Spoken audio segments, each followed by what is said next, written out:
we will stop the share, and you guys get to hang out with me for just a little bit. So, um, I'm Justin, the intern. You guys get to know that this time. I don't always share that information. But okay, here we go. There we go. Now I'm on screen. So, just doing a couple. There we go. Now we're all tidied up.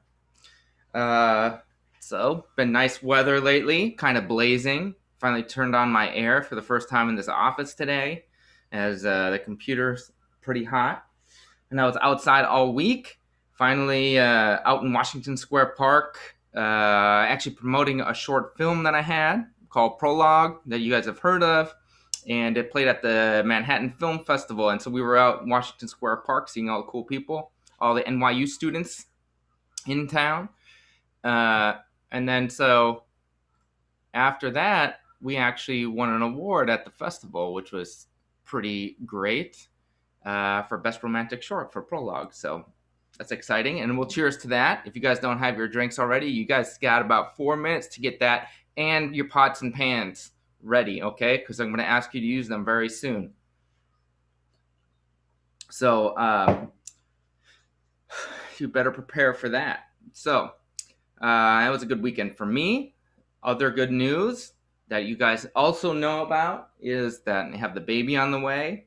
The baby is considered full term now, so it could come any minute. Most likely before next month's show, there will be a new human being, my first child coming into the world. So cheers to that too. Why not? I can't cheers with the baby yet. I have to wait 21 years for that. 21 years, unless he's partially Italian, so we can go over there a little earlier. But I know all you guys followed the law and drank for your first time when you guys turned of age for drinking, so that's good. Last night too, we have fun. Christian came over. He recorded something for a movie that we're doing, so it's called Frames of Reference. It'll be a documentary. His expertise, so you can hear his voice there someday too, who knows when. And that's one thing. Christian biked home. He had a few drinks, and then he biked home. Okay, don't do that. That's inappropriate. Okay, so nah, he just had like one, and then biked home. So I didn't share that. So that was last night, and then now tonight, all three of us are hanging out together again. Not doing much. I don't know. I got I'm a freelancer again. That's new news. What else is new? Besides that, it's hot. It's very hot in this room. Let's have a drink to cool ourselves down. All right, you guys. I'm pretty much good for just a couple minutes of banter. So this last 2 minutes, I don't really have much of a plan since I don't hear anything from you guys yet. Which oh well. I'm sure I'll be chatting with you soon on the comments page. So let's see what else is new. Well, I put new stuff up on the wall. I don't know if you guys if you go back to the old shows, which you should, they're on YouTube and Facebook in our archives. You can see this stuff on my wall has been building. It might have been the same from last month, but if you watch, you can go back and see that. So that's pretty exciting. Okay, maybe not. I tried, but there's a reason why I'm still the intern, as they always say. So I'll say it before they do this time. Okay. I didn't prepare much. I just got my beer, and it's about to run out. So, and you guys know it's about 7:30. So I just got to make sure if you guys got those pots and pans yet, because you guys got to start making noise. Okay. We're going to have a slow build up.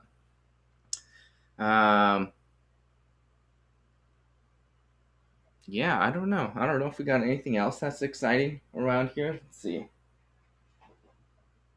Mostly just garbage that I haven't put away from my move yet. So let's bring in our real hosts. Yes, let's. All right, TMZ. I think we good. Oh my goodness, Justin. That was so Justin. compelling. Like Shakespeare. I've been, compared to Shakespeare often. But it was. Okay, so now this is something weird. There's like closed captioning on our Facebook feed. Is I there don't a see way it. to I think that's just you, Shonali. That may be your setting. You really? use that frequently? I sort of want to show you guys. Now on Facebook, Shonali? I've never known of that. Anybody want to chime in on the chat if you're watching the show? Do you guys see any closed captioning? Because my Facebook feed has closed captioning. I don't have anything against closed captioning, Shonali. If you no, it's great. If it was helpful, but it's just right over. Well, it's right over Justin's face right now on there. So I think that's okay. He's going to disappear soon enough. And based on all the fallacies he was talking about in terms of what I was doing at his place, which I find interesting, Justin, that today is the first day of your air conditioning and not yesterday when I was a guest in a heat pandemic. Through COVID, we in a heat pandemic, and you waited to and you served me hot food. But I digress. We don't have time for that. Oh, if you don't want to have that food anymore, Christian, then listen. Did you make it? About the food. Did you make it? No, you didn't. I'll talk to Laura. Matt Arnold, thank you. He says no CC on their end, so it's just me. It's just my deal. It's just you, Shonali, and that applies to a lot of things in life, isn't it? Yeah. We'll go into it in just a bit, as we always do during our show. But it makes you, Shonali. Shouldn't we start our show out like we do in our? And can I encourage us all to just lean into the tempo this time? I don't understand why he says that. I'll start it off. I don't know what he doesn't understand. He doesn't understand. We don't even know. We don't even know, like Christian, Felix, Shonali, Bhowmik, and Justin the intern. We don't even know. Listen to that. We don't even know. No, we don't. We don't even know, like Christian, Felix, Shonali, Bhowmik, and Justin the intern. We don't even know. You continue to exceed my expectations. I gotta say, Christian, these images of us are so good. And I would have to say maybe Justin today looks exactly like he does outside of the headphones.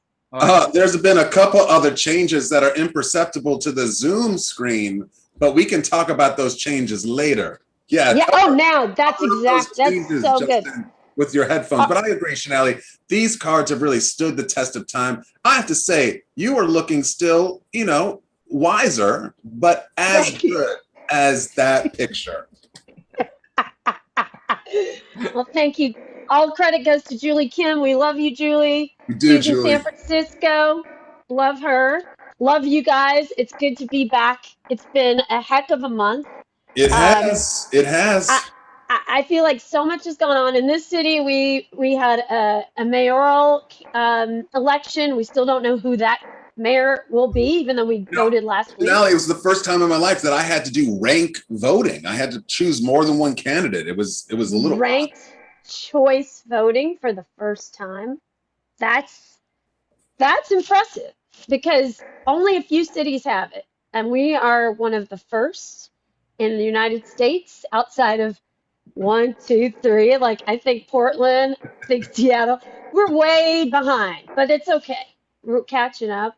The other thing is happy Pride, everybody. Oh, happy Pride. Happy Pride. It was a good Pride. People hit the streets. There was a lot of festivities happening in New York. The vibe was alive.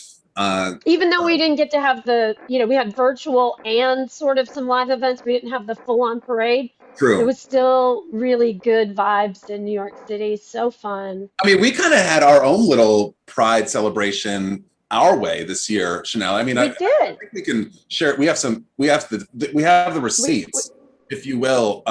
Justin, would you be able to share some of those receipts? We had a good time, Christian. We met up with some of our friends at Pig Beach in Park Slope. Do you call that Park Slope or do you call that? Technically, that's the Gowanus Canal. Let's go back, intern. Thank you very much. Oh, there we go. That's our crew. There's so much going on in this picture, Shonali. I love it. We have our glamorous Jack Dwyer, former guest on the show, up front. Jack is amazing. And then we have behind me, we have John Delgadio. Oh my God, just look at that. Look at those fancy glasses, right? Then we have Christian in his new Isla Vista hat, straight from Santa Barbara. Bro hat. JJ, also Jason Cisnowski, who is also a former guest on our show. And then his husband. Ryan James, who's this amazing interior designer. I gotta say, my annotation is killing it.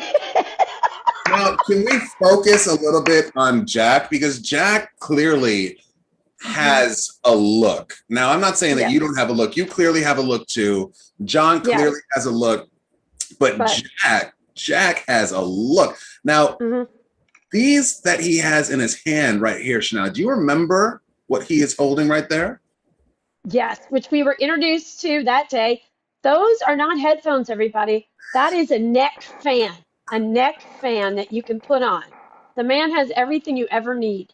Now, it may seem like a gimmick or a gizmo. I'm telling you, it works. And if you're worried about maintaining that face, and Jack does not neglect the face, let me tell you, you need a neck fan.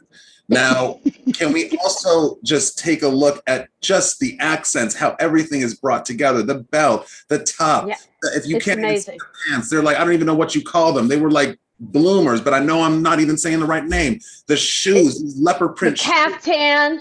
The caftan. Now, can we advance? Uh-oh, so you guys hear? Oh, yeah. Now, let me clear now, Jack, Shonali and I had the pleasure of joining Jack back to the subway after the event, and this is his electric bike, and he was inspired to do this photo shoot that I was then the photographer. We can advance because it's the gift that keeps on giving. Now, keep in mind that this is right outside a security booth, and we do believe that the security person was there. But that did not stop Jack. That did not stop Jack. Technically, he's trespassing. Can we advance to the next slide?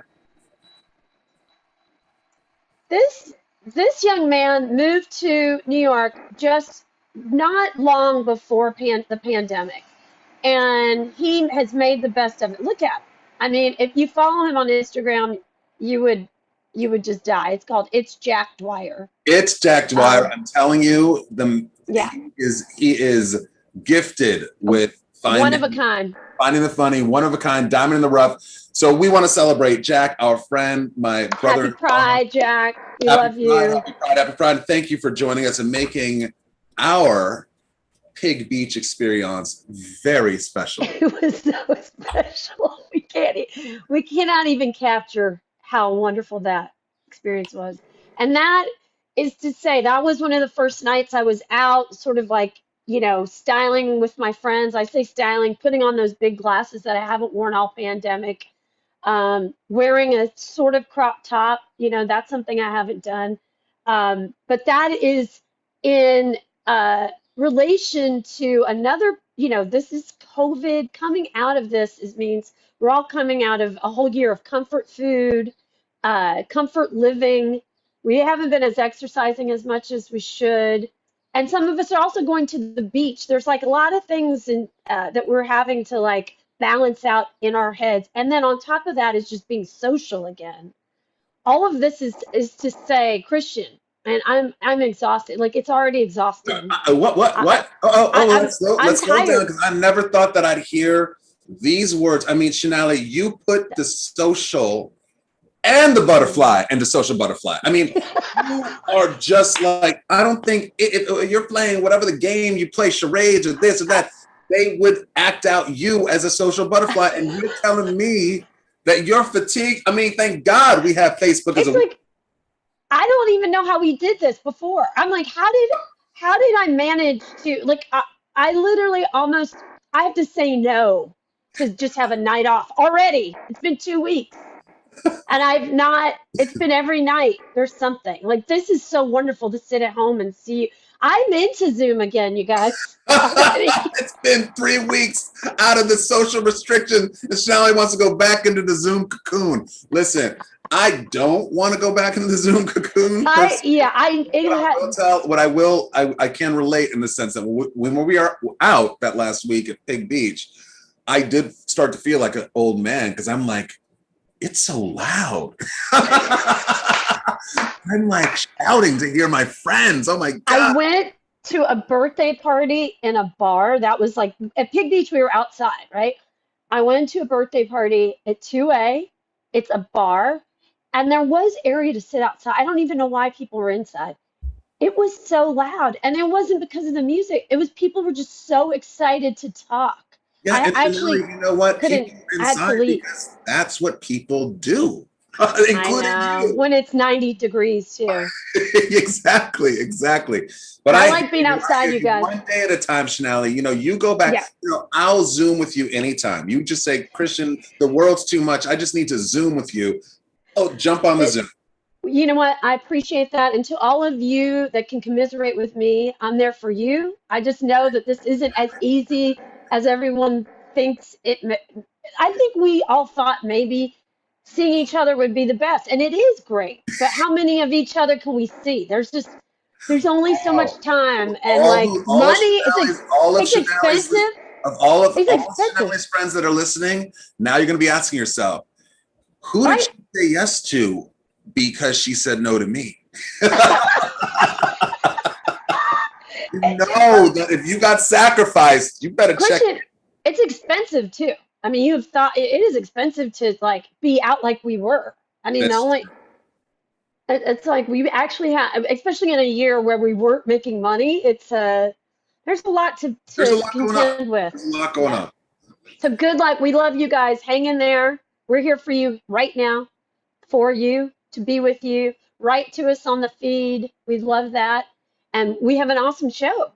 Let's get into it. All right. So our first guest, there's so many ways to introduce him. Like, even when I was trying to write descriptions, it was too long. So I won't go into everything. We'll talk about while he speaks to us. But he is, I mean, I like to call him professor because he is a professor. And we've only maybe had 2 other professors on our show. So, we've had our scientists. We've only had 2 others. So that's a big deal in 93 shows.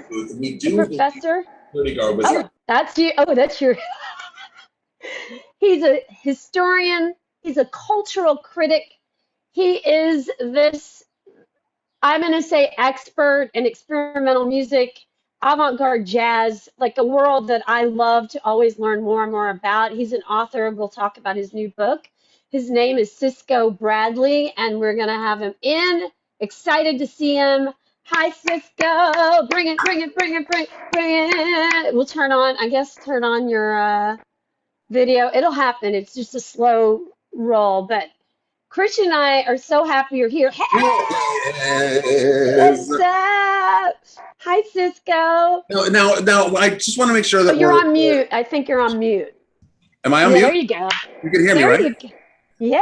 No, Cisco is on mute. Oh, now, sir, I just want to make sure that we are referring to you in the proper way because you are quite credentialed. You're a professor. You're a teacher. Are you also a successful PhD candidate? I am. So, I mean, Shonali jumps right to the Cisco, and Cisco is great. Are you sure? Because I will go with Dr. Bradley. I was going to have to do a quick little course correction with Shonali here, but as long as you're cool with Cisco. Oh, that's good. Definitely cool with Cisco.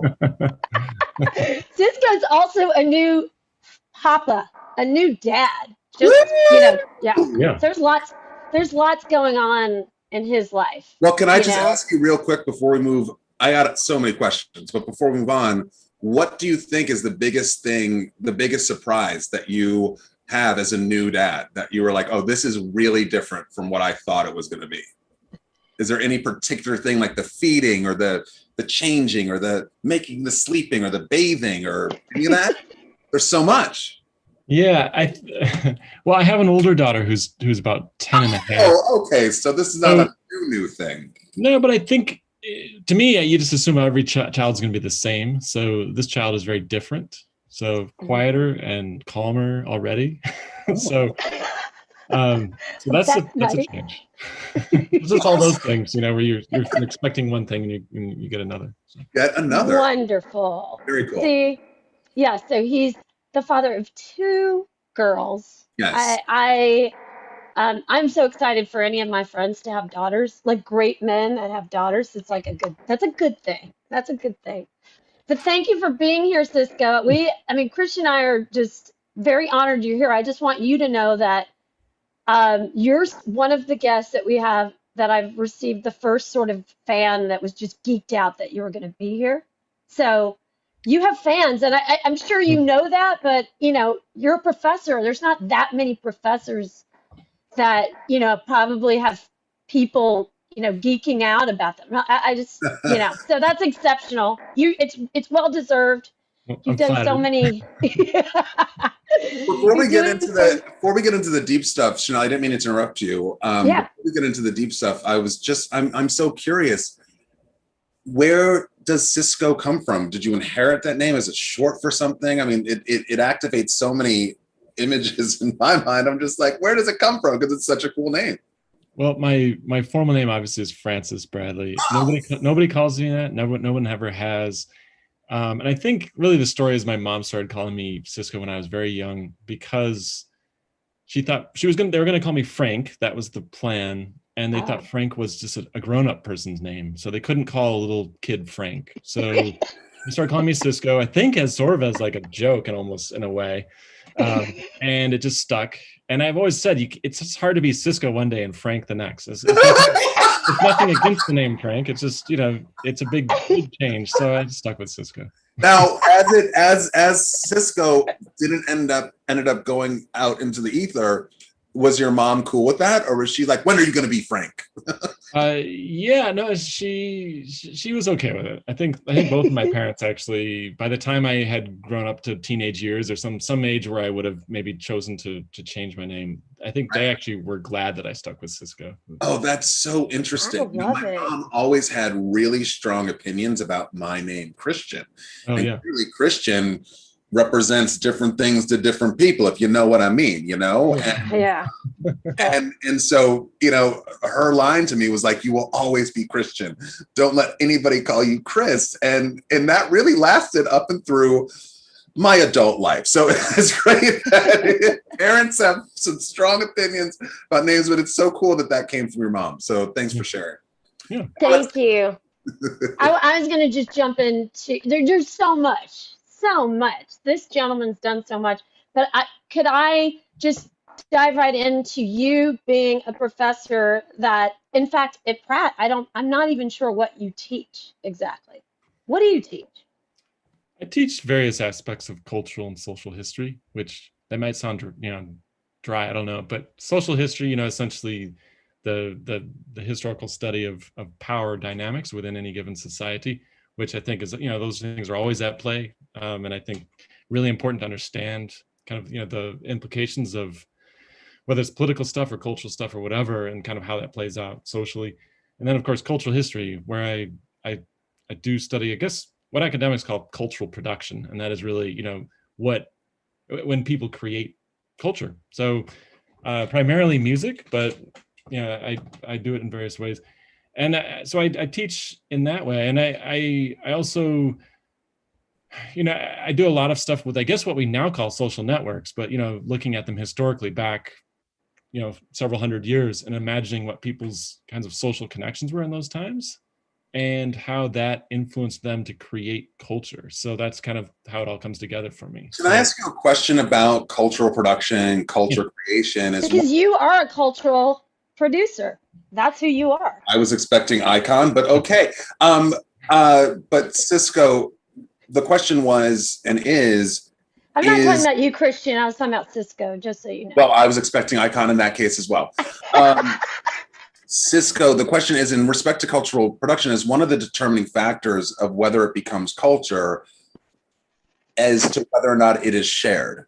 And the question, and then that kind of ties into social networks, and I'll stop there.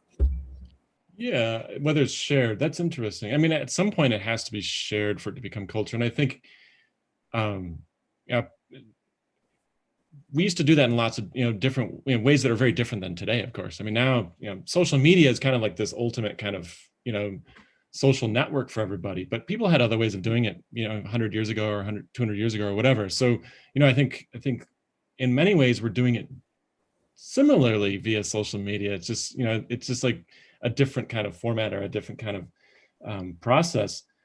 In terms of networks, I guess the thing that I always say, or something that I've really been thinking about lately, actually, is in my work, I actually cover a lot of people who I would consider to be just brilliant musicians, brilliant artists, genius types of people. But I also don't think that culture is primarily necessarily driven by personal, like individual genius at the same time. So, and what I mean by that is I think everything that we create is always created kind of by a network of people. Even if a person is the primary person that's putting their stamp on something, they're drawing from their parents, they're drawing from their siblings, their friends, their whatever, the community where they grew up, whatever it is. And I think those things all kind of go into this sort of, personal sort of big cauldron of, cultural influences, and they kind of get mixed together, and then people trying to draw out of them. And I guess that's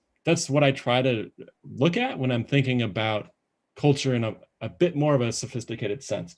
And I think the issue that I often have is, we often treat artists really as if they kind of appear out of the ether, and they're not, we kind of almost sometimes divorce them from all these cultural and social influences that they're surrounded by. And that's not to take away from what they're doing, because I think obviously what they're doing is incredibly important and amazing a lot of the time. But to sort of think about it as a broader process rather than, just this sort of, light bulb going on and then people creating. So This is to say, which I think completely segues into your book, because I think what you just described was something that you do. Cisco has a new book out, and I'm holding the cover. We're going to show it. It's called Universal Tonality, The Life and Music of William Parker, which is an amazing bassist, free jazz player. But you tie this together in this book, and it's so impressive because I was just knowing about William Parker through you, in many ways through this book, so impressed by this human like person from another planet, and the fact that you decided to be the person that would bridge the gap between his ancestors, his family, his own influences in the jazz world, all of that coming together, and seeing him also be that humble to sort of acknowledge all of those things. For you, I just thought, wow, it had to be intimidating because he is such a brilliant person. But I wanted to ask you, like, what drew you to him, and like, how did that happen? How did you decide to do this book? Yeah. Well, William Parker's just a brilliant artist. He's born and raised in New York City. I feel like the kind of artist that couldn't exist any other place in a way. And he's been doing his work for over 50 years now. So he's been deeply central to many of the jazz transformations and that have come out of New York, in that time. So I remember actually listening to his first record many years ago. I would have never at that point thought I would one day be writing his biography. Yeah. I grew up in Madison, Wisconsin. I remember, getting a record of his there and listening to it. And then I got really into his music. And then I just, later after I finished my PhD and got a job at Pratt, I came to New York thinking, okay, this is my opportunity to maybe engage with the music in a way that I hadn't anticipated. And so moving to New York was a big step for me. Mm-hmm. And then I just started going to concerts, and I saw William play probably, 30, 40, 50 times in my first, bunch of years. Wow.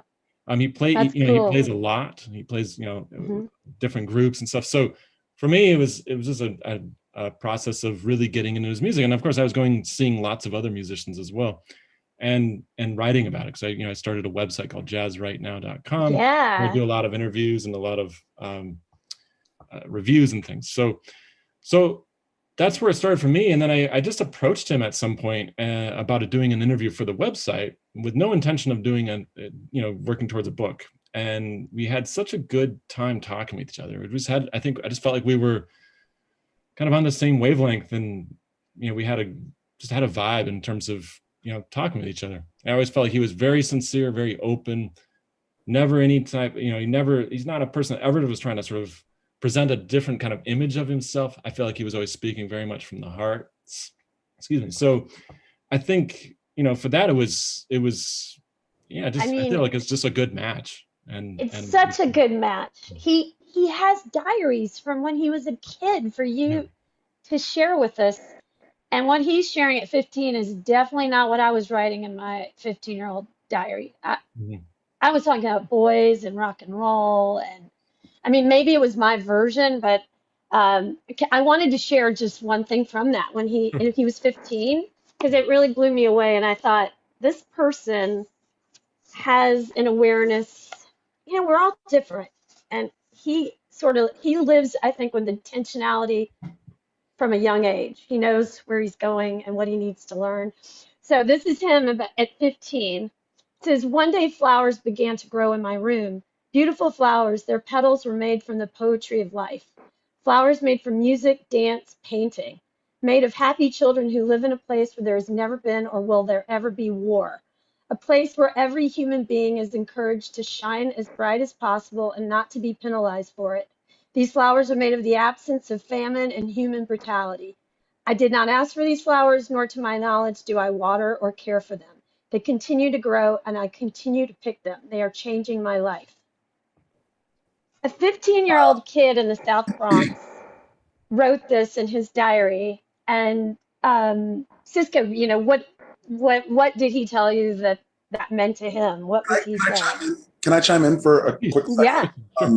Because that was something that I noticed. I just have read I don't have the book yet, Cisco. And Mr. wants to read wasn't on my radar. Are you kidding? There's so many things just that are contained within that introduction. That's called the title of that section, I believe, Flowers Grow in My Room, or pulled from that section. And I've been talking a lot about people who come from disadvantaged communities. Not only did he come from the South Bronx, he grew up in the housing projects with a lack of resources that a lot of people in our country take for granted. And perhaps you could characterize his growing up as in poverty, lack of resources, as a poor Black person. And the cards were stacked against them. And I've been having conversations about the value of dreams, the value of hope, and where and what are the barriers to people activating that. And I think there's an assumption that people who come from the type of background that Mr. Parker comes from somehow are further away from being able to access potential that they don't necessarily see or have. And that may be true for some people, and I find myself falling into that trap, a well-intentioned trap of, oh, we need to help these folks dream bigger or whatever it may be. But I was so struck by that passage and everything, that all the hope and the dreams and it's a very profound outlook that comes from, I think, a surprising place. And so I just wanted to offer that perspective. And yeah, I guess back to Shonali's question, what is his take on his 15-year-old self or that? Well, there's a lot that William talked about, and quite a lot of it is in the book. When I was interviewing him, first of all, I should say that the passage that Shonali read, it's not a metaphor. That's an actual vision that he had. I mean, he literally said he was literally sitting in his apartment in the Claremont housing projects in the South Bronx, and he had a vision. He said he looked around and he saw these flowers around him. And he said those basically represented, what he thought those represented were were his talents that he'd been given, and that he needed to nurture them, bring them out into the world. So I think for a kid at the age of 15 to have that is, I mean, I think is remarkable, and that he had kind of the strength and resolve to actually do it is another thing. So, because I think a lot of people get, a lot of people I think have dreams, but it's I think especially, he said he felt like he grew up in a world where people were telling him not to dream, or telling him to dream about something else. So, I think for him it was a really powerful thing, and it became one of these sort of guiding lights for him as he went out into the world. I mean, there's a couple of other things. I mean, there's some things that William Parker said to me when I was interviewing that just will never leave me. I mean, and there are a couple of things. One, I think I quote these in the book as well. I mean, the harsh realities of growing up in some notoriously difficult housing projects in the South Bronx, where he said, I mean, one thing I've heard him say this a bunch of times actually, is he said, if in the South Bronx, if you could make it to 30, you could make it, but a lot of people didn't make it to 30. Like, that's something that he often said to me. But there's another thing where he said, it's just that if you could make it from the age of 12 to 18, he said, without being the victim of violence or somehow getting drawn into that sort of world of violence that surrounded the places where he grew up, if you could make it through those years unscathed, then you could get on with your life. But the problem is it just ensnared so many people for various reasons, whether it's, everything from, crack on down. So, it's all these things that sort of were hitting those neighborhoods so terribly at that, in those years. There's something else though. I mean, when I wrote that chapter, which is the second chapter in the book, to me, there was a balance that I had to strike between, I neither wanted to trivialize his experience nor make it more than it was, in a way. Like I wanted, because he always talked about, it was difficult, but there was also beauty. There was also reasons, like things that he could grab onto. Mm-hmm. And whether it was, going to the Bronx Botanical Garden, which he said was was a great source of light for him. Mm. He also said from those project towers where he lived, he said he always had the sky. He could always see the sky. There was, and that always provided him with some sense of hope. And there's a passage, I think it starts chapter 3, where he says, he was out collecting bottles. He would go around and get, these bottles that you could turn in and get 5 or 10 cents for.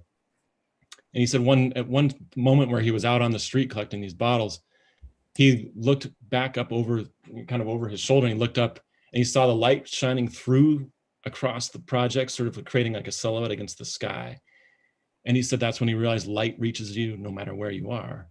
Oh wow. Yeah. I mean, he was probably about the same age when he said that. So, when he had that moment. So to recognize that and to just like, okay, I'm gonna hold on to that. I think that is one of the beautiful and amazing things about him. And I think that continued to inspire him. I mean, if you look at his art, even his poetry, he writes a lot of poetry as well as being a musician.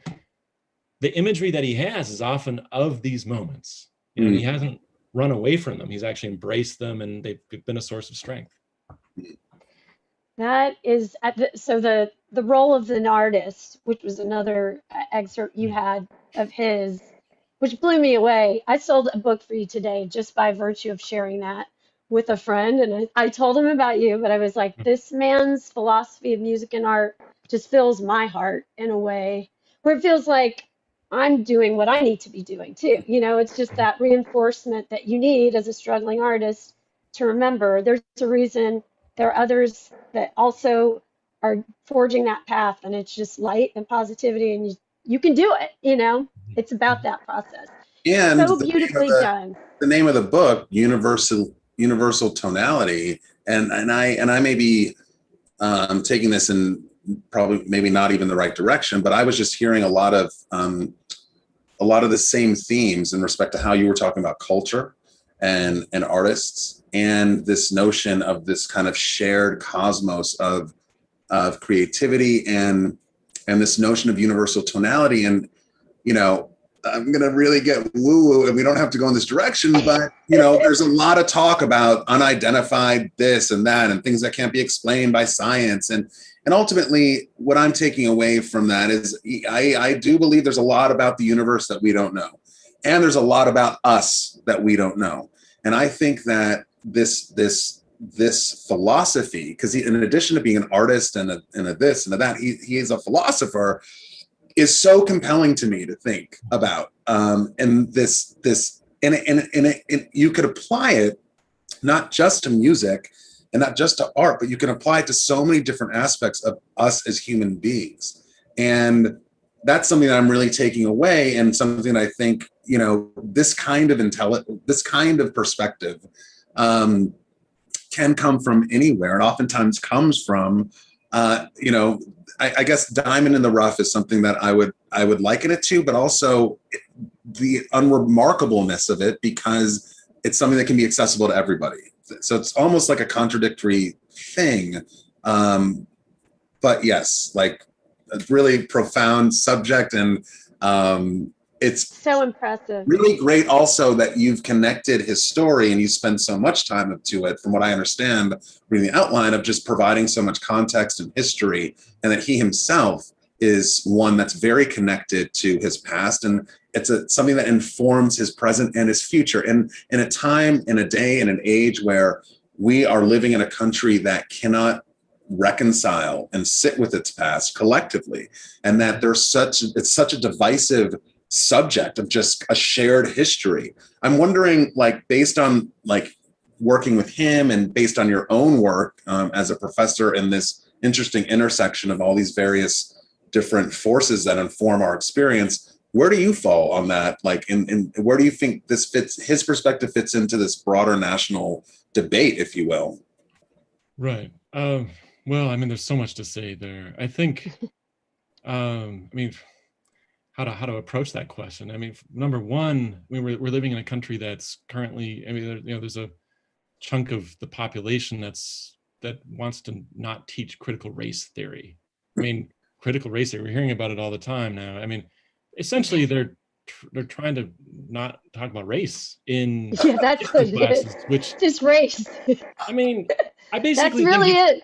I mean, you can't teach American history. I mean, without it. The history of the United States is a history of racism and the struggles against it, and the various political movements surrounding it, and the cultural production that's come out of that, and I mean all these things. But I mean, we to me, it's madness that that this is where we are intellectually, 2021, with basically, I don't know, a chunk of the country wanting to bury its head in the sand, just like putting their hands over their ears and saying la la la as loud as they can. I mean, that's crazy. Now I could go on it at a different, in a different direction. I think William Parker is an example of an extraordinary artist that is underappreciated in the United States. I think so many artists today are underappreciated. I sometimes go on rants. Sometimes I post on Facebook. I do this a bit from time to time, but we don't support artists in this country. We don't support culture in this country. And I think there's so many different ways we could be doing it, but I don't think we're doing it in any of the ways that we should be, really. I mean, we need to do more than we are doing. I mean, William Parker is a person he's a household name in Italy.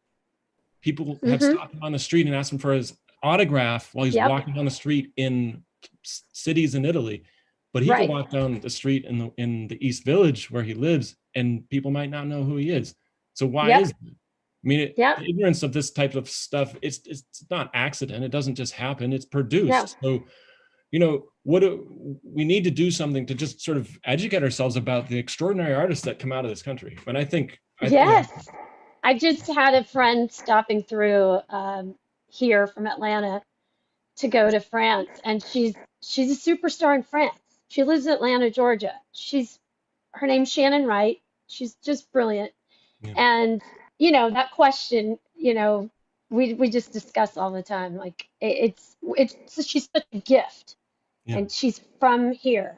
Yeah. And there's so many artists like that. I was in college, I was a super fan of Ben Harper and the Innocent Criminals, and ended up getting to know him pretty well and going to a ton of concerts, not just stateside, but also over in France and throughout Europe. And to see the rock star status that he kind of was able to get to by putting lyrics and music to a Maya Angelou poem and talking about Rodney King and his music and all this other stuff, it really was like, oh, wow, they get something. Or like Jeff Buckley, or like even going back in the day, you know, other people's perspectives of our culture and what they value and the fact that we don't. That's why I think that what you're doing is really important, and I think should be celebrated, should be amplified. And I really thank you for coming on our show, because in a way, you know, I work a lot in diversity, equity, inclusion. I have these kind of explicit talks about social issues and how they impact. And sometimes I can get pretty deep, and sometimes I kind of, you know,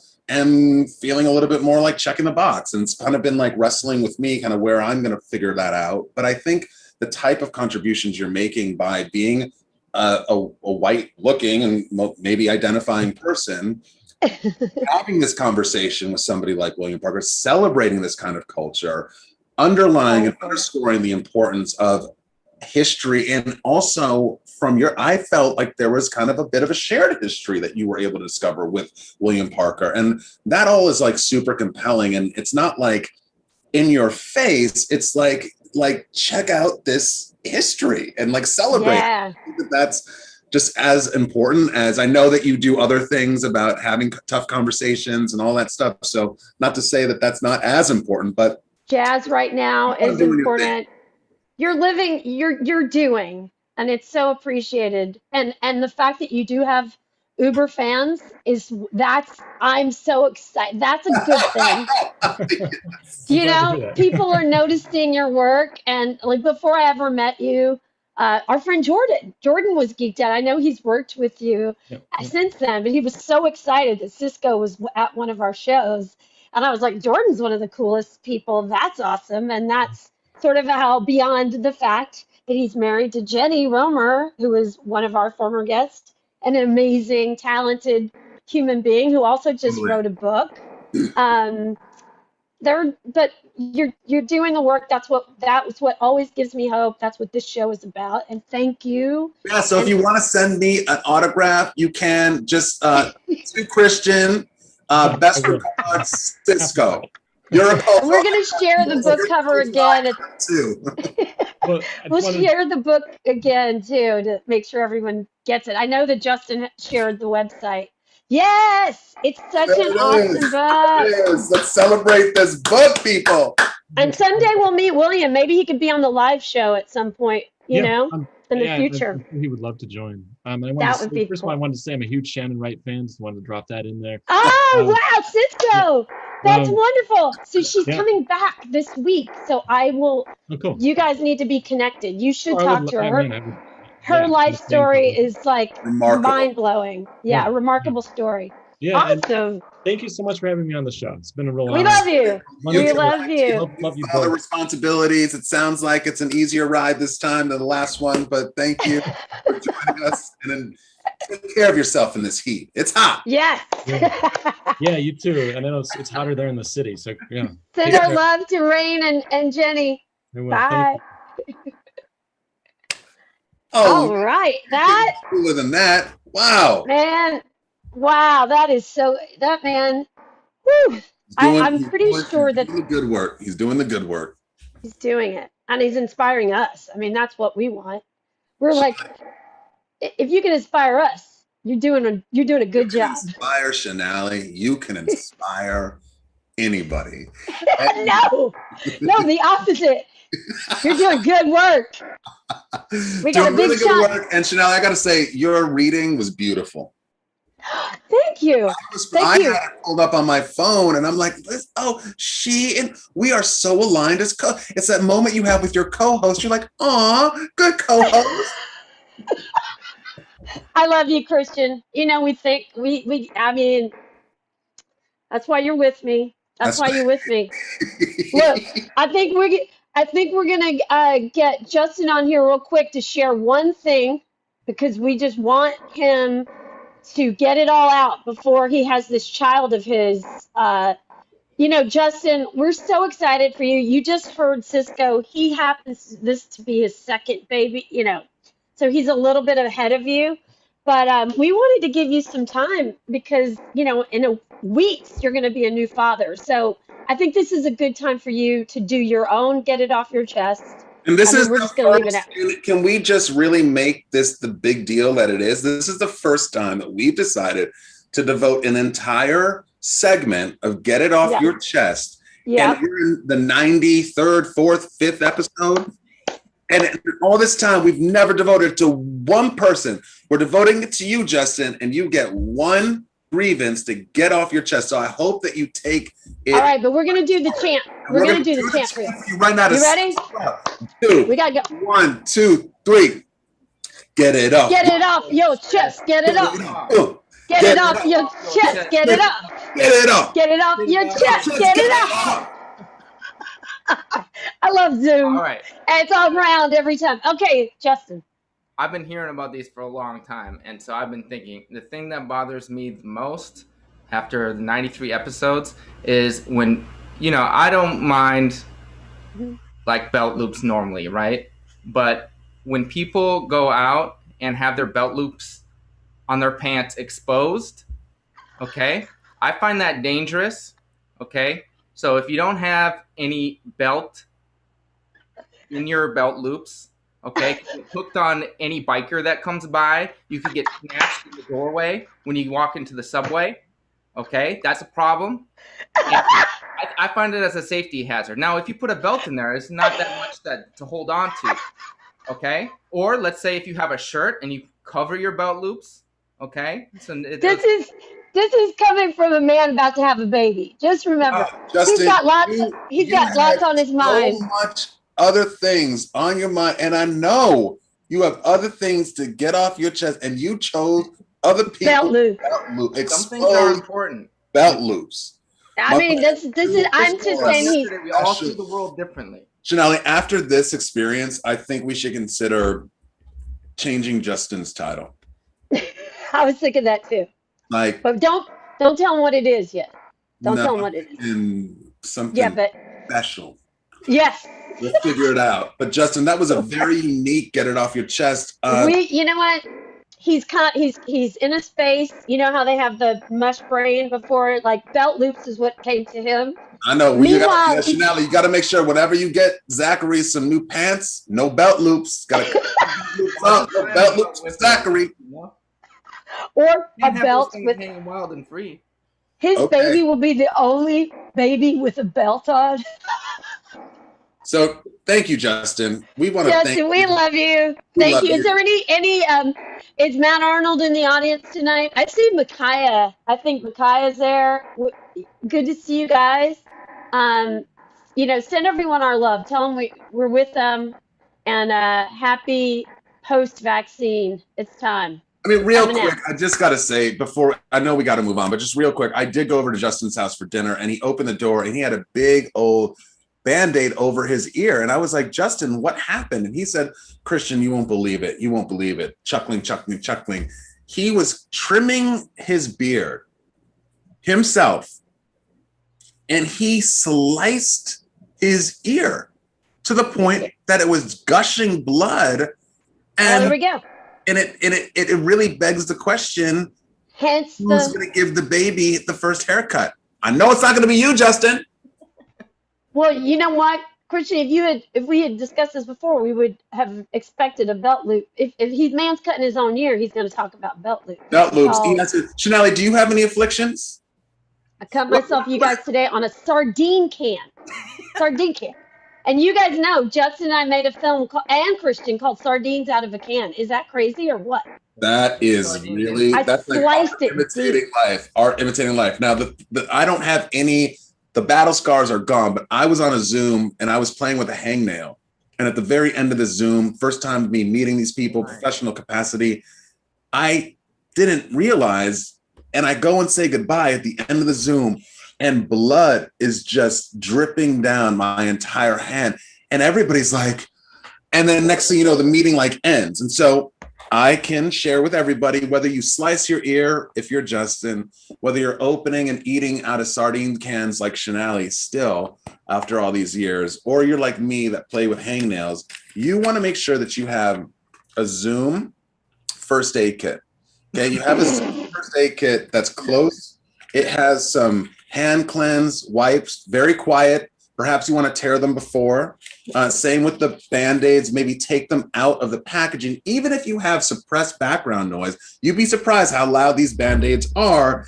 And then, of course, if it gets... Christian, can we talk to our next guest? Yes, but if you get... I'm just have one more offering, Shonali. This is for the benefit of our audience. So just hold your roll. Gauze. Gauze would have been really come in handy for me when I'm doing our hands. I'm glad that... Okay, let's go. Okay. I think that our audience will be the first audience to be prepared for injuries watching a Zoom. A Zoom first aid kit. A Zoom kit. Zoom kit. All right, let's move it on, people. Peace out. Love you, Justin. Take care. Take care. The belt loop. All right. Let's go. Belt loops and first aid kits and sardine cans. It's all right here. We don't even know. Let's.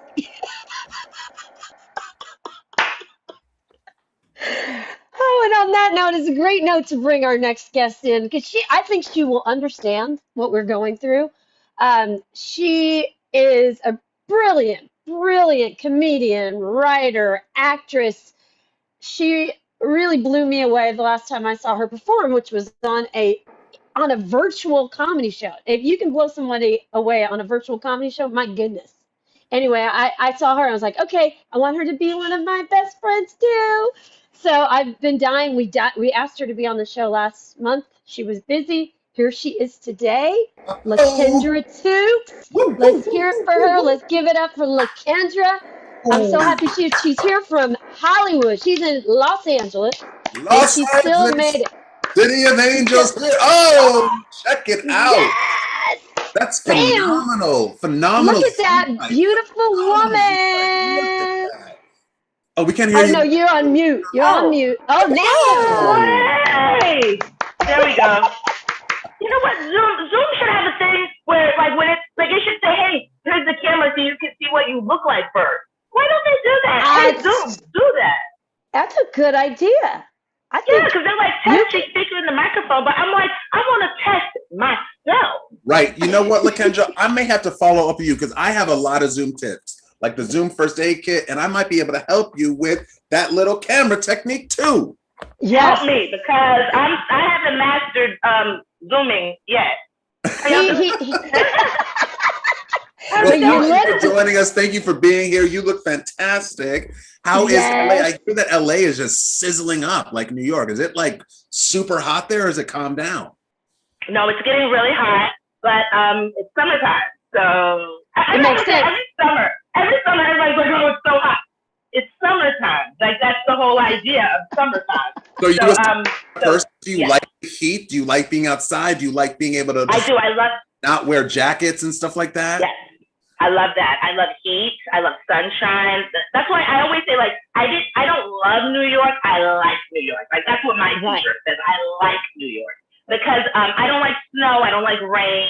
I like it to just be a lovely, like, 73 degrees at all times. That's how I You're pretty happy in Los Angeles. Now, I did hear one of your stand-up bits when you were like, oh, it's getting warmer and you have to deal with people kind of like noticing you in the streets and kind of all that. Do you find that is the same type of energy in LA as you find in New York, or is it different? It's different because in LA, you're not on the streets as much. And most people in LA have a car. So you're not really walking the streets that much here. In New York, you have no choice. You're walking those streets and people are trying to holler at you, but it's never anyone you want. I'd be fine with catcalling if it was like really great guys who are like, hey, I have a career. I'm ready to commit. So, you know, holler at it, but it's never that. It's always someone terrible. Could you imagine? Yeah, Shonali, what? But you know what? But LaKendra, think about it. Think real hard. I'm one of these people that sometimes I'll have a catcaller that actually is super intuitive and I think gets me. I don't know if this has happened to you, but I had one. It was a summer day, and from a distance, I heard him, and I swear, it blew me away. It was the West Village, and he goes, excuse me, but do you do jumping jacks? And I was like, he goes, I can tell. And I had been doing a million jumping jacks for I Wow. swear, he won my So heart that was a over. life-affirming cat call. I'm here. Oh, I And was from like, Yeah. from he was, I LaKendra, mean, I'm here.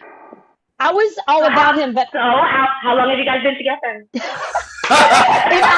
if I wasn't already dating someone at that time, I definitely was like intrigued. I will say. And I from was not LaKendra, I'm offended. hearing that if the cat call is qualified, saying like, "Yo, I got a PhD, I got a job, I'm cool, you look fine," that's gonna be, hey, could lead to somewhere, right? Absolutely. It's like, look, these days you take it any way you can get it. If it's somebody that's a good guy, cat call me up, please. Here's my number. Fair enough. Right.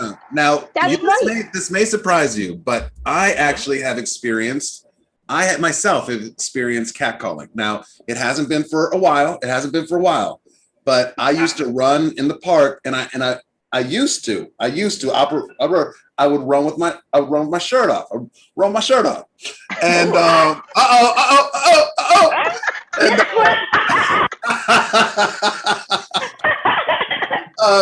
and I don't do that anymore.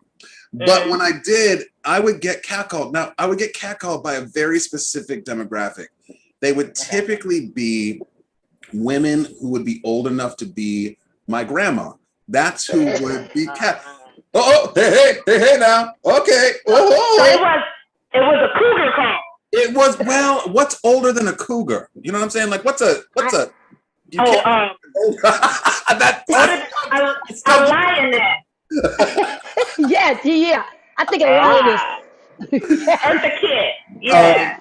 And I gotta say, yeah. it's still, even though it came from some people that I probably wouldn't necessarily reciprocate with the cat call, it still was a bit of a booster. But it's a complicated thing when you get kind of, people just give you unsolicited type of stuff.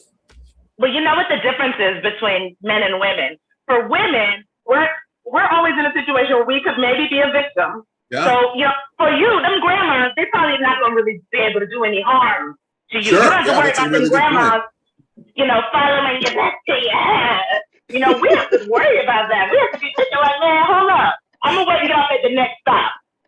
Right.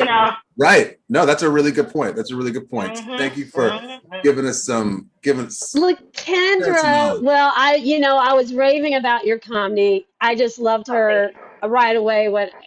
Just so smart, funny, she got it all, the whole package.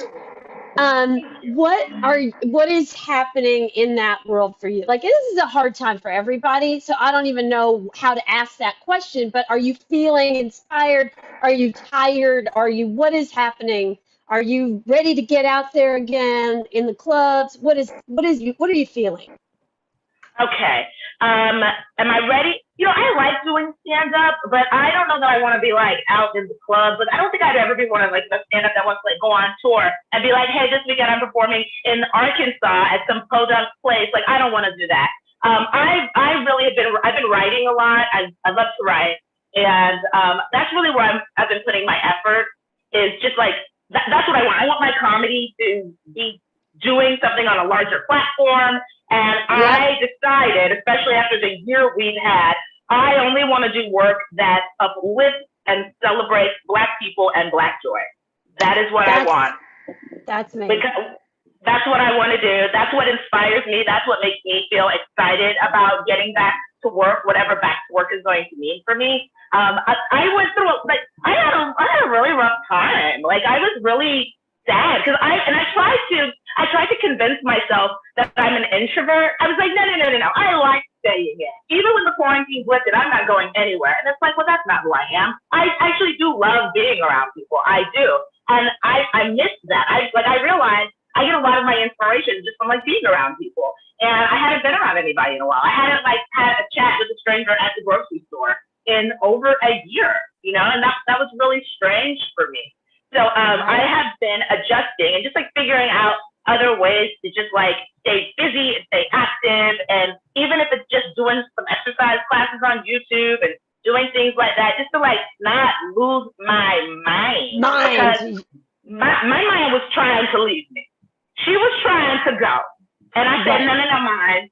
Get back in here. Get back in here and let's continue living life. So I'm excited now. Would you contribute that type of challenge and that new realization that you have exclusively to the pandemic? And I know it's kind of hard to separate like everything that's happened in our year, but is there, I mean, I don't want to put words in your mouth or assume, but are there other factors that are contributing to this kind of new approach to your creativity and kind of the kind of voice that you want to have in the world? Well, I was really affected by the pandemic and just like not knowing what's going to happen in my career. Like just literally like in February of 2020, I shot a really awesome pilot presentation. It was going amazing. Everybody, even the sound guys, like, this is getting picked up. This is hilarious. This is amazing. And then the next month, everything just shuts down. And I was really devastated. And then on top of that, when you add in all the racism, that really broke my heart because I'm a military brat. So I've grown up around like all races, and maybe I've been sheltered because I don't think, even in Trump's America, I don't think I really realized how bad things were. And it's such a rude awakening for me because I'm a Christian and I grew up going to church. So many people that I've grown up going to church with, seeing them post horrible things, like it really broke my heart. It put me in a dark place for a while. And, you know, but it's like, you can't stay in a dark place forever. Like you got to figure out a way to climb out of that hole. And I'm slowly, I'm tiptoeing out of my hole, you know, but, and it's hard when I'm a really happy person. So like when I tell people, like when I'm a little bit down, people are like, oh my God, what's wrong? And it's like, I'm just a little bit down, leave me alone. Cause I like become a loner. Like I don't want to see anybody when I'm a little bit down. But yeah, like I feel like, I don't know, I'm feeling a little bit more hopeful these days for whatever reason. Praise the Lord. Thank the Lord. Amen. Yeah. Well, LaKendra, and I shared that with you via text, like, in fact, with the world right now, that, you know, everyone thinks that this is a time where everything's turned on all of a sudden, like the faucet's on, here we go.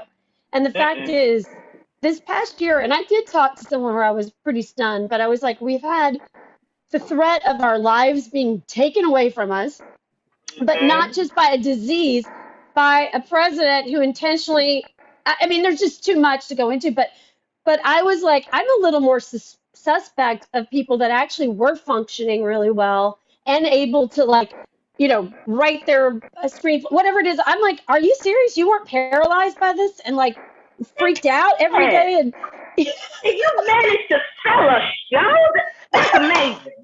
If you managed to sell a show and thrive during that, hat off to you. I take my wig off to you because I was not able. I got to keep it real. I wasn't able. I'm getting able again. So that meant the part too because I get a little jealous of people sometimes. Oh my God, I'm keeping it real with y'all. I get, you know, and it's hard, especially in the entertainment world. You're like, well, why not me? You know, but it's like, you just gotta like chill and know that the pie is a really big pie. And there's a piece for everybody. So you will get your piece. Let that person have their piece. And then when it's time to have your piece, everybody can celebrate you then, you know? And so perhaps what you kind of went through. That's a good attitude. How you articulated your kind of self-growth through this pandemic and your resilience really is what that story is about to me, resonates with me because I had some really pretty profound kind of self-check-ins myself where I was like, oh, actually, it's going to feel better if I shift my approach to this type of work this way, or I shift my cut. And it was kind of some wake-up calls for many of the same reasons that you're having. And I just feel like it's going to serve you. I mean, I can see it on you, probably maybe more than you can see it on yourself, but that it will serve you well, right? So it's not like you just were not doing anything. So my question to you is, given all the cool things that you have been up to and productive things that you've been up to, like writing and some other things, do you have any guilty pleasures? Trashy reality TV. I love it. I love it. I watch a lot of TLC, the Learning Channel. All you learn is that people are crazy. People are crazy. And these crazy people had kids. I'm like, how all y'all crazy people have kids? I'm trying to get impregnated just one time, and all you crazy people got multiple kids. What's going on? I watched 90 Day Fiancé. I just started. There's one called TLC has everything. There's one called Smothered. I was watching Smothered today. This woman who's in a lesbian relationship, she let her mother artificially inseminate her with the sperm from the sperm bank. And her wife was like, what? And I was like, divorce her. Because that's messed up. I love my mom. But look, my mom has not seen my vagina since I was about 3. And I'd like to keep it that way. Your mama don't have no business putting anything inside of your vagina. What's going on? What's going on? No, you don't like I was getting I scream at the TV. I'm sure my neighbors are like, oh, she's watching TLC again. Because I scream. It's too much. And I also love The Real Housewives. I love The Real Housewives. Can I ask a question for somebody who I won't lie? If it pops up in my little, and I, just going through the surfing, I guess is what they call it. Mm-hmm. I may get caught up a bit in the reality of it, but I'm not one who has like gone down the rabbit hole that it sounds like gone down. So what is appealing to you, do you think, about that? Like, do you like just seeing like people who are just kind of unvarnished and like sharing? I mean, is it slightly contrived because of the producers? Like, what about that recipe? Because it works. It works. We've had we're not the first guest who's been like, I love it. Yeah, I don't know. Maybe it's just that these people's lives, because I feel like I'm a pretty straight-laced person. Like I feel like I'm actually, even though I'm not boring, but I guess I am compared to these people. I guess I am compared to the people on Seeking Sister Wife, because I don't have a husband yet, but when I do get a husband, he said not ever come up to me talking about this. I'm telling you, this what happened. He said, God told me that we need to add a second wife to the family. And I'd be like, I know God didn't tell you that, because I just got off the phone with God and he told me to divorce you. So you still stuck with one wife. Yeah. Like I think it is just these people are doing things that I would likely never, ever, ever do. Maybe, I don't know. Maybe but then it starts making you think like, well, could I be a sister wife? No, I know I don't want that. It's always some guy who's at best a 4, who's got multiple wives. And I'm just like, what's wrong with you women? Are the daddy issues that severe? Like, what's going on? I love my daddy. My daddy loved me. So I let the men know. My daddy loves me. Okay? So please don't try any shenanigans. Because you will get dealt with. Don't play that. Man, I think that might have been the first time in all of our episodes that shenanigans was used on our show. So thank you. I love it. I think I'm going to say for the times too, like we needed television that we didn't have to work to watch. Does that make sense? Yeah. I didn't need clues. I didn't need a mystery. I didn't just like, this is easy. Yeah. And this is what I want. This is what I want. Yeah. I mean, I don't want to think too hard. Like, I know, I watched the first episode of Bridgerton, and Bridgerton is great, but I was just like, oh my God, I can't keep up. There's too many people. I don't understand. Bridgerton is one show that's a little bit more rooted in, I guess, reality, but not really. I mean, not really. No, that's a big show. Is there any show that you have that is not reality TV that you're like, that's a show?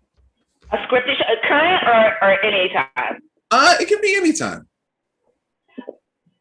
And I feel like a traitor to living single by saying that I really love the show Friends. I do though. I love Friends. But I mean, I love Living Single too. I'm very Regine Hunter from Living Single. Shout out to Kim Fields. Shout out to every bougie Black woman that has ever been on TV, because I resonated with. And when I was a little girl, anytime there was a bougie Black girl on TV, I was like, yes, finally, I feel seen. But I love Friends. Can I ask you a question, watched, LaKendra? Can I ask you a question? Because Friends has recently been celebrated again. It really is a pretty significant cultural moment, if you will, like it wildly popular. In this new phase of culture and what we talk about, I have read a couple articles about Friends being called out and the creators of being non-diverse. And I think that perhaps your reference to a show, Living Single, which was essentially our Black Friends version of Black Friends, how aware of that were you when you were when the show was like, did you ever have like a light bulb moment, or immediately you're just like, why are there no Black people here? I'm just wondering, did that ever go through your head, or Absolutely. It did. It did. Even when I watched it, when I was younger, I watched it. When it was on in the 90s, I had never been to New York, but I assumed from just seeing New York on TV that New York is a very diverse place. And I was always like, there was one Black girl that worked at Central Perk, but other than that, it was like, yeah. So I did actually. Kevin Bright, who's I think he's one of the creators of Friends. He spoke at my college when I was in college, and I asked him about it. I said, what do you think about that? Because I said, New York is one of the most diverse cities on the planet. You know, how do you feel about there being no diversity on your show? And he came up with, some canned answer of like, it is an ensemble cast, and this is who auditions. And, probably a lot of people's friend groups are pretty segregated. Like a lot of my white friends, I'm like, they're only Black friends. That's just kind of the way it is sometimes. But yeah, I noticed the lack of diversity, and a lot of the jokes just would not fly today at all. Like the gay joke, Chandler's dad was like, I don't know if he was just trans. I don't know if it's trans or a cross-dresser. I don't know. But his dad was played by Kathleen Turner. But yeah, a lot of the jokes wouldn't fly today. But I just like the show because I think it's a great cast. I think it's well written. I think it's well done, and it holds up. That's what my mark of a good show is. Does it hold up? All these people that are on TikTok right now making millions of dollars, I hate them. Are we going to watch their TikToks in 30 years and be like, wow, brilliant. Wow, we were nailing it in 2021. I don't think so, So I like a lot of old shows. I do. I watch Golden Girls.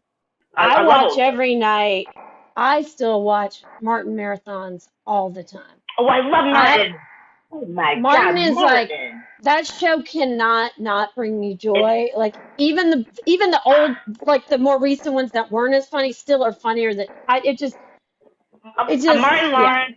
If you're watching, I want you to play my uncle in something. Like he is just. I feel really fortunate that I got to watch Martin when I was a little girl. I got to watch Martin. I got to watch In Living Color.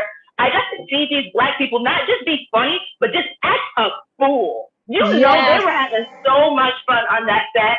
They had to hold back laughter every single time. They were just having so much fun. That is the type of show I want to create. I want to create a show where we are just having a blast. We're just having a good old time, and you're going to watch it again in 20 years, and you're going to still have a good time. If you need a Southern Indian woman on the show, I want to be on that show. Well, we're very diverse here. And I love, but I mean, I think that what you said about being a military brat and kind of being able to kind of see value in diversity, or kind of just like, it just is kind of like a natural outgrowth of just kind of how you roll, highlights the fact that the choices that were made in Hollywood for a very, very long time were very intentional around race and how race is represented. And in my acting days, I've been sat down by vice presidents from Fox talking about how they've had to justify a Vietnamese bank teller in some show with 5 lines because people in the Midwest would not understand why some. So all I'm saying is that kind of what we're speaking to is there are some deeper traditions that it's really wonderful to have voices like you adding some fresh perspective and having more permission, if you will, by the powers that be and the status quo. I feel like you're just in a really unique time. Not to say that there aren't challenges, but it's awesome that I was going to say, the challenges, who would again know in 2021 you can't speak about race at school. The challenges are huge. They are. And that's why we're reacting. And you're right. I mean, the Yeah, positive is we fight, but the that's right. challenges are way beyond what we knew we had, you know? And Yeah, this is to segue to something positive is LaKendra, what is something that brings you joy in your day to day beyond TV? What is it that you oh, just makes you happy? you know, it makes me happy drinking Coke Zero. I love Coke Zero. Um, I love my dog. I have a very adorable dog. She's being so good. She's not barking. She's What is so your good. dog's name? Her name is Savannah, and I call her Savvy. That is the segue. And look, let me just, LaKendra, real quick. I was like, is LaKendra the one in this article about this crazy squirrel in Prospect Park?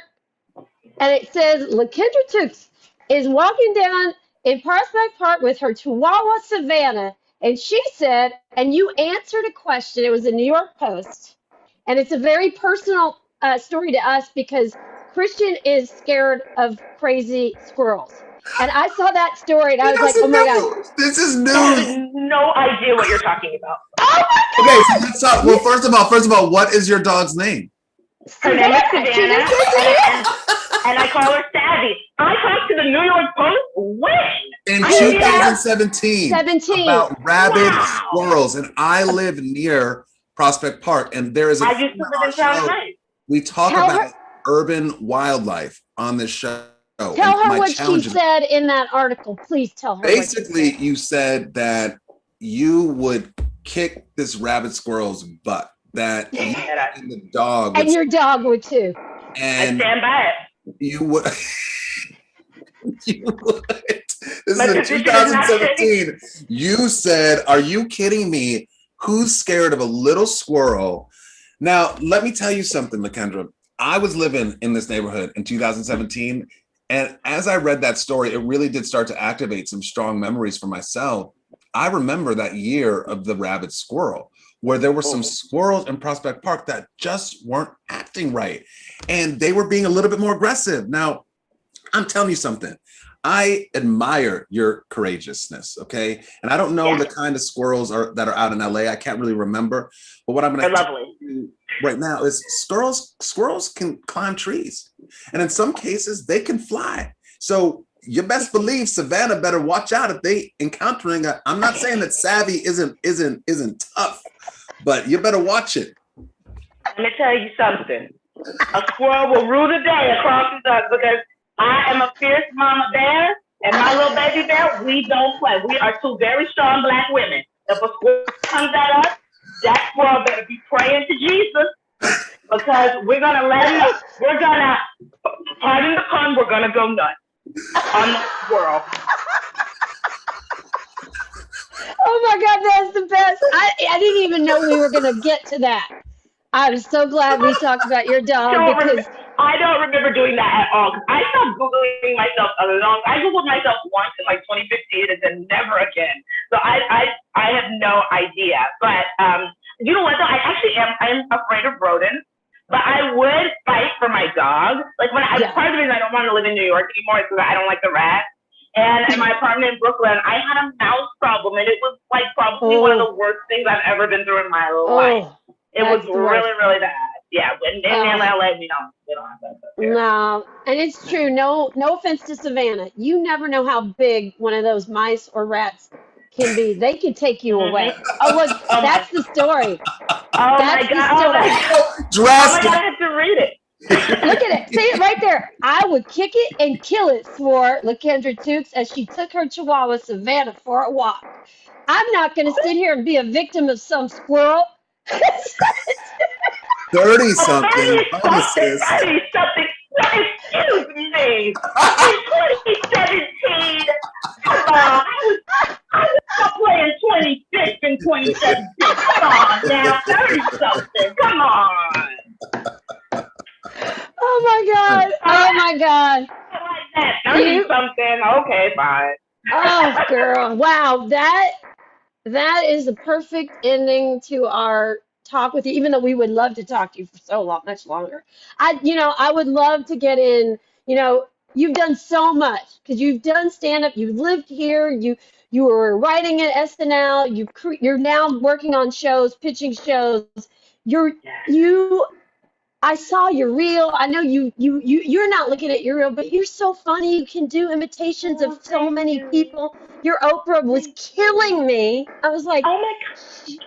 that's so funny. You did it so perfectly. So you're such a talent, and I can't wait to hang out with you in New York City. I'll come there too. I do come there. Yes, So come here. I need to go to New York. So when I come to New York, I definitely am going to see you, Shonali. Okay. And I want to meet your wait. man too, because your man, you were telling us a story of how you guys got together, and I was like, oh my God, I was like crying. I was like, oh my God, I want that. That's what hello. Can I come too? Hello. Come on through. We're not going to Prospect Park. They still got those scary squirrels. We're going to Central Park, where we just have old ladies hitting on you, Christian. And what they have old lady, cool it. Grandma. Well, I will speak for myself, LaKendra. You made my night a lot better. Thank you so much for joining us. Thank you for having me. Thank you so much. It was so good. And we will see you soon again, okay? Yes. Enjoy your summer. Have a good night. Thank you. Bye. Wow. What a... Oh, my God. I'm so glad that story came out. Thank you for sharing that, Justin. That was so funny. That was a great job, intern. Great job. She didn't even know about it. She didn't know that was an amazing find, Shonali. Talking about Savannah. Oh, my goodness. Well, Christian, to roll us out this evening, we have a very special music video we're going to share. It was released just yesterday by the wonderful comedian Greg Burress. And I'm at a loss for where this came from because I've never known him to make this kind of music, but it's the summer smash dance hit of this summer.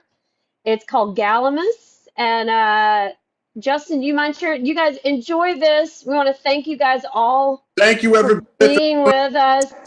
Justin, we love you. Well, let's thank our guests, Cisco Bradley, LaKendra Tues. Yes. Justin, the intern, who we adore. Christian, I love you. Love you too. Maybe we'll come on the very end to say bye, but here is an amazing new video. You guys should get this song on Spotify if you can. It's called The Gallimimus. And it's a very, very interesting video. Enjoy.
That is some summertime goodness. Woo! Good times. Good times, everybody.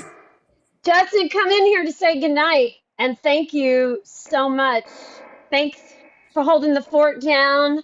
Next time we have the show, we may have a new member of the WDEK crew. That's right. We got to get him a shirt. We need to get a Zachary we don't even know shirt, a baby shirt. That's true. That's we what have one, but he probably. Yeah, can't All right. wait. Well, enjoy the rest of the night. And until next time. Love you guys. Good night. Bye.